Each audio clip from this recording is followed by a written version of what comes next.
قدرمنو په دې موجوده حالات کې زمونږ KP پولیس او KP پولیس کې بیا سپیشلی زمونږ ټریفک وارډنز چې کوم دي د دې ډېر غټ کردار دی. که تاسو د ټایم ته وګورئ نو د غرمې څه د پاسه 4 بجې دي او زمونږ دا روریان دوی په سړک ولاړ دي او مونږ تاسو دپاره ولاړ دي.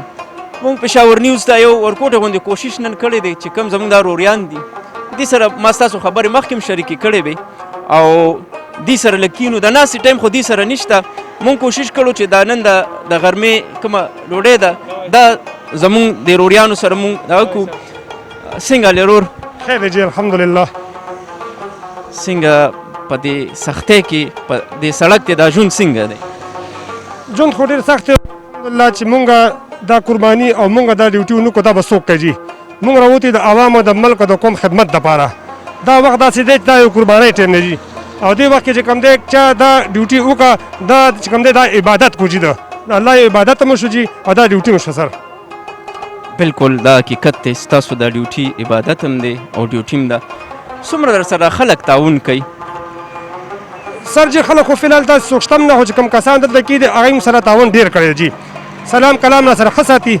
په روډ باندې چې کوم دی مونږ سره د دی تعاون ډېر دی سره. رور مې کومه چې دا وبا راغلی دی الله پاک دې دا ټوله دنیا په امن کې کي. څه پیغام شته دی کتونکو ته د کرونا وایرس باره کې؟ پیغام پکې دا سر چې دا خلک په خپل کورونو کې محفوظ کینی نو دا دی لپاره یو ښه خبره ده سر. که دی بهر ته راوځي دا کرونا وایرس به دا ډېر زیات سیوا شي او دا به دونه شي چې دا به د هغه د حالاتو نه بهر شي د قابو نه بهر شي سر جي.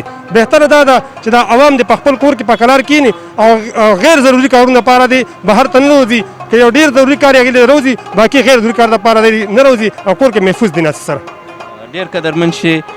رور تاسو څنګه یې خیر دی؟ خیر دی څنګه خیر الله فضل. 4 بجې دي سهار راسې په دې سړک ولاړئ د ملا د هډوکې خو به دې چغې وایي که نه؟ بس دا زموږ ډیوټي ده او څنګه چې خان ویل عبادت هم دی نو بس والله راوتي یو د عوامو خدمت دپاره او بس ډیوټي ده بس کوو.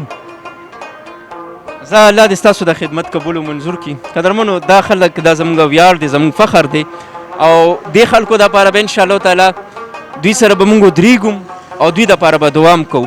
ځکه که دا خلک ټیک وي دا داسې زموږ ستاسو خدمت ته ولاړ دا به هم د چا بچی وي د چا به پلار وي د چا به رور وي د چا به د زړه سر وي.